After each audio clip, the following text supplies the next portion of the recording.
Okay, it's going to be a recap of AEW Dynamite for February 2021. Also, there'll be a short little preview of Revolution. We got a pay-per-view coming up on March 7th, Revolution. So let's just jump right into it. So this is my top 5 matches for Dynamite for February. All right, so by far the best match of the month, we're going to go with Pac, Rey Fenix, and Jon Moxley teaming up together to take on Kenny Omega and the Good Brothers. This was the main event from February 3rd. I believe they actually called it Beach Bash. Couldn't call it Bash at the Beach anymore.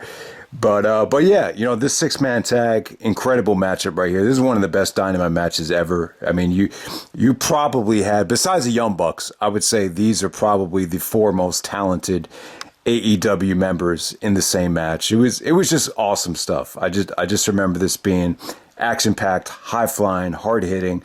It was just really, really good stuff. So great 6-man tag right there. And then we had the AEW debut of my main man, one of my favorite wrestler from Japan, KENTA.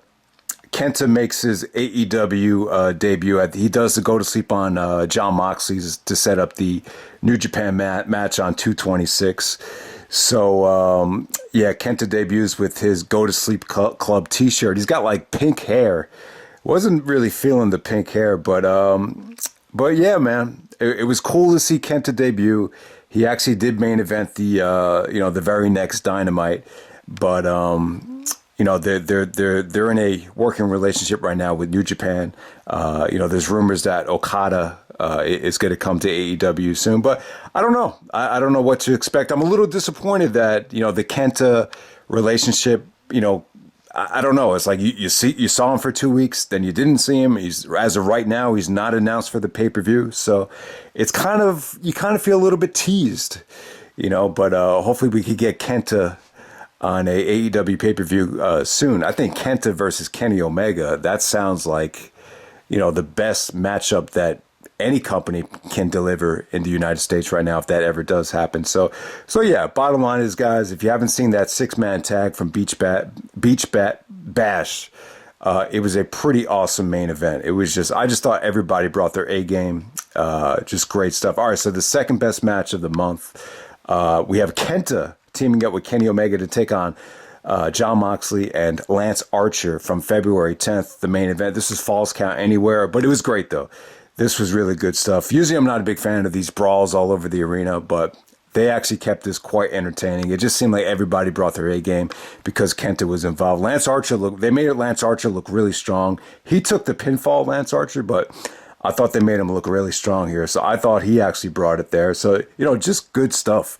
Just a lot of violent sequences, just very stiff action, a lot of, you know, just stiff kicks from KENTA out of nowhere, you know, just a lot of missile drop kicks, just everything, you know, all over the arena here. It just got crazy in a good way and very chaotic, but, you know, just a pretty satisfying Falls Count Anywhere match. If you don't like these matches, I would still give this one a chance. I thought this really actually delivered. So yeah, man, you definitely had, you know, 2 great main events in a row right there.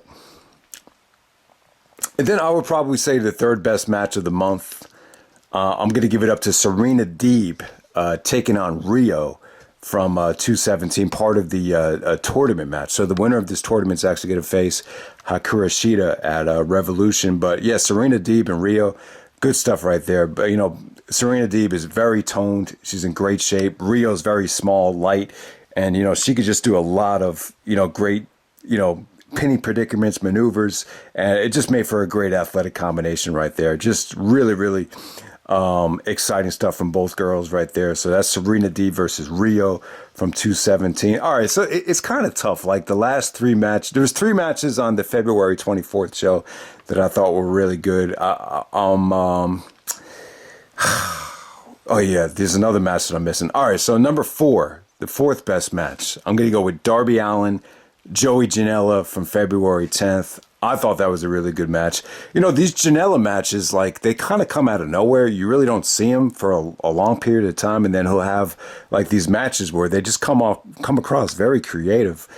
So I thought him and Darby had a good match to open up Dynamite there. There was actually a He actually counted the coffin drop into a German suplex. So they did some pretty creative things off the coffin drop, and just they just switched it up. Just a lot of creativity here. I thought it was an awesome match. Darby still goes over. They got to make him look strong. He's gonna have the biggest match of his career coming up. So obviously he had to go over Joey there. But yeah, Darby Allin, Joey Janella, really good stuff there. All right, so the last match, I had a tough time. I think you could argue three different matches for this last spot, and they all came from the last Dynamite from February. So you got Adam Page versus Isaiah Cassidy, Nyla Rose versus Britt Baker, which I'm going to go with that, and then you have Lance Archer and Rey Fenix, the main event, which Rey Fenix looked awesome in that match. The Spanish Fly came off great. The Mysterio spot over Jake the Snake, I thought that was really cool, but I don't know. I'm just not a big Lance Archer guy, and not just because he's a big man. I'm not a big fan of the mic skills. I don't know. I just don't find him engaging. I feel like it's a chore to sit through his matches, but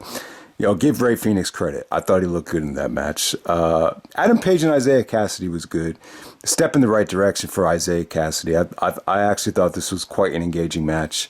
They actually wrestled throughout the commercial break, and they built up a lot of drama there. It was definitely a victory that Page needed to get as he's taking on Matt Hardy, this weekend at Revolution. But yeah, I'm gonna have to say the fifth best match of the month: Nyla Rose versus Britt Baker from February 24th, the tournament match here. I like Britt Baker, man. I think she really is unique. I think the gimmick is good. I think she's hot. I think she's actually a pretty good wrestler. Like, she's not bad at all. She looked great in this match. She got Nyla Rose off her feet a couple times here. There were some really, really good transitions to some of the finishes here. The fans really started turning on Nyla Rose. I mean, do you really want to see Hikaru Shida and Nyla Rose again? I'm not a big fan of that combination. I thought their last match really hurt the pay-per-view. So yeah, Nyla Rose versus Britt Baker there. I thought it was good stuff. Nyla Rose goes over. But so Nyla Rose will actually be taking on Thunder Rosa. That's the finals of the American side of the tournament, and then they'll face the Japanese. I'm assuming that it's kind of weird right now. Like most of the matches aren't even going to take place on Dynamite, but we'll get to that a little bit later. But yeah, man, my fifth spot is the Britt Baker match against Nyla Rose, without a doubt. So those are my top five Dynamite matches of the month. All right, so let's get to the best promo of the month. I'm going to say the best promo of the month right off the bat. It's the Kenny Omega beatdown on Jon Moxley, where he tells him he's sick of him, wants to put an end to him once and for all, and he wants to do the explosive barbed wire death match at the Revolution pay-per-view. So I just thought Omega came across with a lot of intensity, a lot of rage. He came off like a beast in that promo. And but yeah, give it up to Moxley too. I thought Moxley cut some great promos. There was a promo that Moxley cut where he killed three birds with one stone.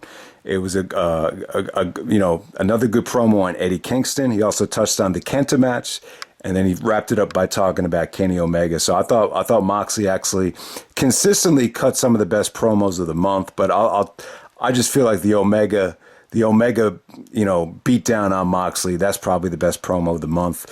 Sammy Guvvar quitting the Inner Circle. It was a short and simple promo, but I thought it was effective. Sammy and MJF had some good, back and forth, tension backstage a couple times. The one where Sammy actually, punched MJF in the gut. That was a good promo. The wedding, I thought the wedding kind of, God, I'm going to judge this wedding. All right, the wedding between Penelope and Kip Sabien. You had Rusev, Miro. He actually got himself, chained up and kind of tied up with the chain because of Chucky T. Orange Cassidy actually comes out of a cake. It was entertaining, but you could just tell, like, the WWE. It's just like when watching this wedding, like, all I could think about was how awesome the friggin' Triple H, interrupting Stephanie and Tess wedding was back in the day. Like, I was just like, that was just so well done compared to this. I don't know. It's just like these weddings on pro wrestling television shows. They just, I don't know. I just think they're kind of corny. Penelope needs to. I just think she needs to show a little bit more like depth. I don't know. There's just something missing from her. It's like she's afraid to come out of her shell. She's pretty hot. I mean, she's got the looks, but I don't know. I just feel like she's a little bit hesitant to let it all hang out. Like that's how she kind of comes across. But so that was the wedding right there. I wouldn't say the wedding was one of the highlights of the month, but it was a pretty big deal. So I felt like I had to touch on it. But yeah, promo of the month. The Omega beatdown on Moxley, without a doubt. All right, so let's jump right into Revolution. All right, so you're going to be getting... I don't think this show looks like it's going to be good. I really don't. I feel like this feels more like a Dynamite. It feels like more of a TNA Victory Road type of pay-per-view. I hate to be a buzzkiller there, but I hope I'm wrong. I hope it's a good show. I'm just saying my expectations are not that high. I think Moxley and Omega, it really looks like the only thing that's must-see on the show. I'm assuming that the ladder match is going to get some more talent. Hopefully Pac will be added to the match. And, I think the Hikaru Shida match would be, it should be interesting to see who wins that tournament and goes up against her. The tournament's been built up very well. But, the Revolution pay-per-view as a whole, I'm just not that excited for it. First match I want to talk about is Matt Hardy and Hangman Adam Page. I actually like this build, though. This is one of the few things that I think Dynamite's done a good job at. That was another good promo there. The promo that Matt Hardy... The promo that Matt Hardy and Adam Page had, where Adam Page actually turned down Matt Hardy's deal. Hardy basically tried to get Adam Page drunk and get him to sign a contract where Matt was going to take 30% of all the money that he would make, but he swerved him into getting Matt to sign the contract where it would be, if they signed for a match at Revolution, and in the match, if Adam Page beats Matt Hardy, then he gets all of his earnings for 2021. So it's a money match. So whoever wins the match gets all of their earnings for the first quarter of 2021. That's how it went down there. But, Matt Hardy's trying to, establish himself as Money Matt Hardy. He's trying to sign other people. I think he signed Jack Evans and some other people for his stable right now. But it should be interesting. It's just a good step in the right direction for Adam Page as he makes his way back to the championship picture right there. All right. All right, so what else on this show? All right, so Sting and Darby Allin are going to be taking on Team Tazz with Brian Cage and Ricky Starks. So yeah, man, I don't know. I'm not sure if I'm really ready to see Sting, wrestle this quickly, especially in a street fight. It feels a little bit forced, but like Sting says, it's showtime, and it's all about Darby Allin right here. I think the match would just be, great for Darby, no matter how it comes off there. But we'll see what happens. I just hope it goes well. That's all I can pretty much say about it. It's just a match that I'm really not, looking that forward to. Because I don't know. I just don't know if this feud really calls for it to be this violent and this vicious all of a sudden. Sting took some pretty nasty bumps from Brian Cage and Ricky Starks. So Sting has gotten, it's gotten pretty personal, especially all the stuff that they did with Darby and the body bags and all that stuff. So the buildup has been pretty good, but, all right, so let's move on to the Young Bucks. Young Bucks will actually be taking on Jericho and MJF. Jericho and MJF won a tag team battle royal to get the shot at the Young Bucks here. And yeah, you know what, man? I have to say, like, for a Young Bucks match, I don't think this is going to be that good. This version of Jericho against the Bucks, I don't know. I just can't get excited about it. And, I just think this would be more of the inner circle stuff. Jericho, was kind of, he seemed like he was upset that Sammy left the inner circle. And then all of a sudden he said he never wants to hear from him again. So maybe you have Sammy playing a big part in this match, or, I don't know, maybe MJF is going to take over the inner circle and we're still building towards a Jericho face turn. It doesn't feel like that, but, that's a possibility. This whole feud just took a very weird turn, and it should be interesting to see, what they do on Dynamite to really get people excited about this. But, having Jericho and MJF attack the Young Bucks' father, it was just, man, it's like, man, that just didn't seem like something that I don't know, it just didn't seem like it was really necessary. But, all right, so Also, you're going to get Orange Cassidy and Chucky T taking on Miro and Kip Sabien after they crashed the wedding with Orange Cassidy popping out of the keg. Yeah, I mean, that'd be pretty cool. But once again, this feels like a match that you could easily do on Dynamite. I think there's too many tag matches on the show. I think that's one of the issues with it. So Hikaru Shida is going to be taking on the winner of the tournament. You know what? I would assume it's going to be one of the girls from Japan. I mean, what's the point of having the Japanese women involved in the tournament if they're not going to appear on the pay-per-view? I think the selling point here is you want to have Hikaru face someone she's never faced before. We've seen Hikaru Shida and Nyla Rose, and there's just no way people are going to get excited about that.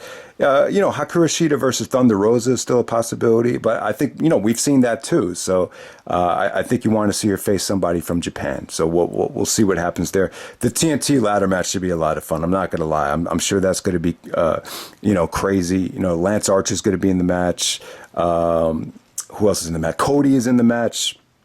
You're also going to get Scorpio Sky in the match. So you definitely have some good talent there. I definitely think that looks like it's going to be the second best match on the show.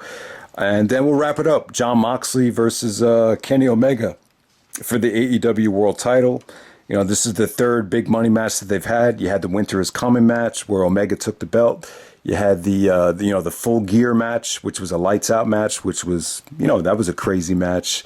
And this is going to be even crazier. This is a barbed wire exploding barbed wire death match. So, I just hope these guys don't kill each other. I hope it's a lot of fun without it feeling forced and, tough to watch. So, yeah, man, it should definitely be a lot of fun. Obviously, I think Kenny Omega is going to retain here. I think Kenny Omega is going to be champion forever, maybe 5 years. That's what it feels like right now. So we'll see what happens there. But yeah, man, that's AEW Revolution right there. And I just hope it's going to be a good show, and hope you enjoyed the recap of AEW February 2021. Not a bad month. Not a bad month of matches. I definitely thought you had some good stuff. But the pay-per-view as a whole, I just can't say it screams must see. But hopefully it's just a little bit better than it looks on paper. All right.